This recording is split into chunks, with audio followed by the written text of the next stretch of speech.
close your eyes and think of a world without America in it. It becomes pretty dark, pretty darn quickly. But we do prefer respect to bullies. We do prefer science to plotism. And we do prefer rule of law to brutality. Well, the globalist elites are panicking, like mass panicking, over what President Trump has just said and over the anticipation of America acquiring Greenland by any means necessary. This video is freaking hilarious, ladies and gentlemen. You're going to love it. You're going to want to stick around for the full thing. All I ask in return, it's free to do, is for you guys to hit the like button, subscribe to the channel. I'm not going to hold you hostage. Let's get into the video.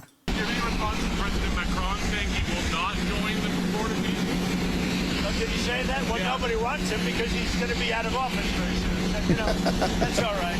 What I'll do is if they feel like Costco, I'll put a 200% tariff on his wine and champagne, and he'll join. But he doesn't have to join. If he said that, you're probably giving it to me a little bit differently. But if he actually did say that, but as you know, he's going to be out of office in a few months. It's crazy that Trump went this hard on Macron, which, to be fair, it wasn't as hard as he could have gone, but still very much to the point. And then you're going to see later, if you haven't already seen it, Macron showed up with like aviator glasses or Ray-Bans. I don't know. It's weird. Well, I don't think they're going to push back too much. Look, we have to have it. They have to have this done. They can protect it. Denmark, they're wonderful people. And I know the leaders are very good people, but they don't even go there. And, you know, because a boat went there 500 years ago and then left, that doesn't give you title to property. So we'll be talking about it with the various people. We've had tremendous success, and I've done more for NATO than anybody else. I don't think you'd have NATO right now. I got them to go 5% and pay as opposed to 2% and not pay. Yeah, I've done more than any other American president for NATO by far. And we'll see how that goes. But Greenland is very important. Well, it really is truly incredible how much Trump has accomplished in the 1 year that he's been president this new term. I mean, it's phenomenal. And that's so true about NATO. I mean, even Canada wasn't even paying 2%. It was like 1.6 or 1.4% with a 2% goal to be in like 2035 or something. And Trump's like, no. You're going to pay, and you're going to pay more, and you're going to pay it now. And every country has. I mean, that's true leadership right there. If they go 2030, they are deciding to be subservient to China, who makes the batteries. Why would you do that? Why would the United States of America, which has oil and natural gas, try to convert to all electricity? China does not have oil and natural gas. Electricity and electric cars make perfect sense to them. That is practical and logical. So the point I want to make, and I want people to think about, is that America First is the job of our government to take care of our workers, to make sure their lives are better for it.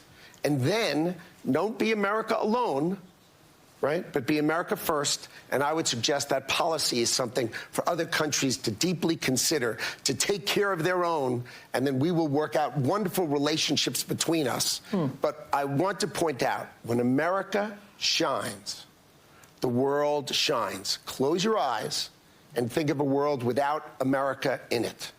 It becomes pretty dark, pretty darn quickly. When America shines, right? And everyone said, oh, you're going to do all these tariffs, you're going to destroy the world. The world's stock markets are up. Which ones of them? All of them. It's very true. Without America, without American imperialism, the world goes to shit. The power balance changes. And then all of a sudden, we all have to learn Mandarin or Cantonese, and we're all on the yen instead of the US dollar. I mean, it's factually correct. Lefties, people with purple hair, people with pronouns, okay, people with the weird nose rings that look like a pit bull or a bull running through the streets of Spain, okay? Those types of people will tell you otherwise, yet the stock markets are up, economies are doing really good, and America is projected to do even better. It's crazy that people are against America thriving. If American imperialism doesn't succeed, if people try to block it, if America can't continue to grow its economy and its landmass, then the world does absolutely go to shit. And I, for one, don't want to find out what that looks like. Thinking. It is completely different than the WEF. I viewed the WEF as not a flagpole in the middle, but in fact, they are the flag. Whichever way the wind blew, so it blew. You should have solar, you should have wind. Why are you going to do solar and wind? Why would Europe agree to be net zero in 2030 when they don't make a battery? They don't make a battery. So if they go 2030, they are deciding to be subservient to China, who makes the batteries. Why would you do that? Why would the United States of America, which has oil and natural gas, try to convert to all electricity? China does not have oil and natural gas. Electricity and electric cars make perfect sense to them. That is practical and logical. Yep, spitting facts here, spitting facts. Well, I think you should start at a much higher level. Okay. We are in Davos at the World Economic Forum. And the Trump administration and myself, we are here to make a very clear point. Globalization has failed the West and the United States of America. It's a failed policy. It is what the WEF has stood for, which is export, offshore, far shore, find the cheapest labor in the world, and the world is a better place for it. The fact is, it has left America behind. It has left the American workers behind. And what we are here to say is that America First is a different model, one that we encourage other countries to consider, which is that our workers come first. We can have policies that impact our workers. Sovereignty is your borders.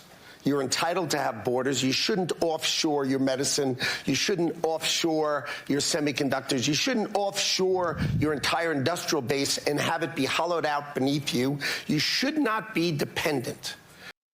Really feels like he's talking directly to Canada here. I'm just going to put that out there. For that which is fundamental to your sovereignty on any other nation. And if you're going to be dependent on someone, it darn well better be your best allies. Okay? And so that is a different way of thinking. It is completely different than the WEF. I viewed the WEF as not a flagpole. Absolutely correct. All of these countries that are saying Russia bad, and they're still buying and or selling oil to Russia. I mean, come on, give me a freaking break, okay? These people are nuts. They're posturing. It's all about just trying to gain political points. It's not actually about trying to improve the world and economic ties with your allies. Canada just went to China. The leaders of Canada just went to China and they brought burner phones because they don't trust the Chinese people. Okay. Yeah, all of a sudden they signed a deal for 50,000 Chinese spy mobiles to now come to Canada to drive on Canadian streets. It doesn't make any sense. And America's calling it out, as they should. Again, I would say this is the same kind of hysteria that we heard on April 2nd. There was a panic. And what I'm urging everyone here to do is sit back, take a deep breath, and let things play out. As I said on April 2nd, the worst thing countries can do is escalate against the United States. What do you want to say about the NATO alliance then? I mean, Denmark has been a long ally, the European Union united against any move. How do you progress with what looks like a strategic move for the United States, but also preserve the alliance, the NATO alliance? Well, look, I think that the NATO alliance is very safe, sound, and thanks to President Trump, it's never been more secure. When President Trump came in his first term, the European countries and Canada were not meeting their spending quotas as a percent of GDP. Now they are. They got a lot of catch up to do.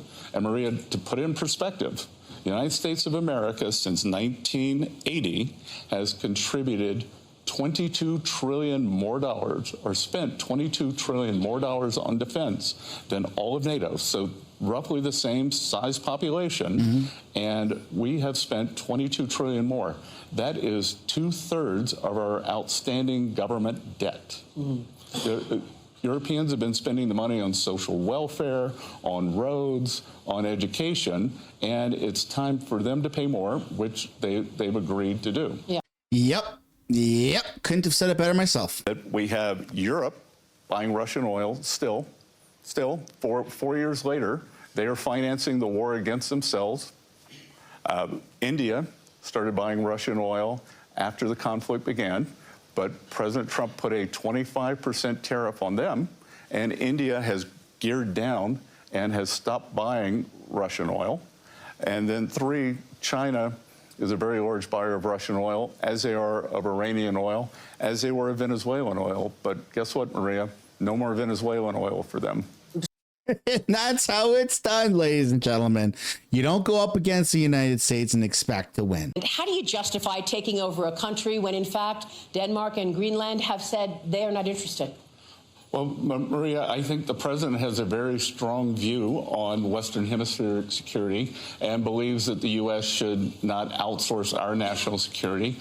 He believes that Greenland is essential for the Golden Dome missile shield. And he also, the president, as usual, it's the move after the move that as part of NATO, I think the president is worried that if there were an incursion into Greenland, the U.S. would be called upon to defend Greenland. Greenland's becoming more and more attractive for foreign conquest, and he very strongly believes that it must be part of the United States to prevent a conflict rather than getting the U.S. engaged ex post into a hot conflict. China is welcome, but what we need is more Chinese foreign direct investment in Europe, in some key sectors to contribute to our growth, to transfer some technologies, and not just to export towards Europe some devices or products which sometimes don't have the same standards or are much more subsidized as the one being produced in Europe. I feel like his wife, or some people call it husband, whacked him in the head with a baguette, and now he sounds weird and has to wear these glasses to protect his eyes. Oh my goodness. The 3 pillars of our strategy in order to deliver more sovereignty, more efficiency, and more growth would be based on protection, simplification, and investment. Because the diagnosis is well known, European competitiveness still lags behind that of the US. And in the current global order, facing precisely the Chinese approach, we have to react. So first, protection. Protection doesn't mean protectionism. But today's Europeans are too naive. This is the unique market open to everybody without checking level playing field. Nobody can access the Chinese market as people are accessing the European market for sure. But even if you take the US and a lot of other countries, the level of protection does exist for investment and trade. And the Europeans are the only one not to protect their own companies and their own markets when the other countries doesn't respect level playing field. This is why we have to be much more realistic if we want to protect our chemical industry, our industry, from the automotive sectors to a lot of others, because they are being literally killed by the lack of respect of a normal framework and level playing field. We do believe that we need more growth, we need more stability in this world, but we do prefer respect to bullies, we do prefer science to plotism, and we do prefer rule of law to brutality. When we look at the situation, it's clearly a very concerning time, because we are killing the structure where we can fix the situation and the common challenges we have. Without collective governance, cooperation gives way to relentless competition. Competition from the United States of America through trade agreements that undermine our export interests, demand maximum concessions, and openly aim to weaken and subordinate Europe. combined with an endless accumulation of new tariffs that are fundamentally unacceptable, even more so when they are used as leverage against territorial sovereignty. And well, ladies and gentlemen, that is the video. I hope you enjoyed it as much as I did. It would be super awesome if you guys took the time right now to hit the like button and subscribe to the channel, and I'll see you all in another video. Bye for now.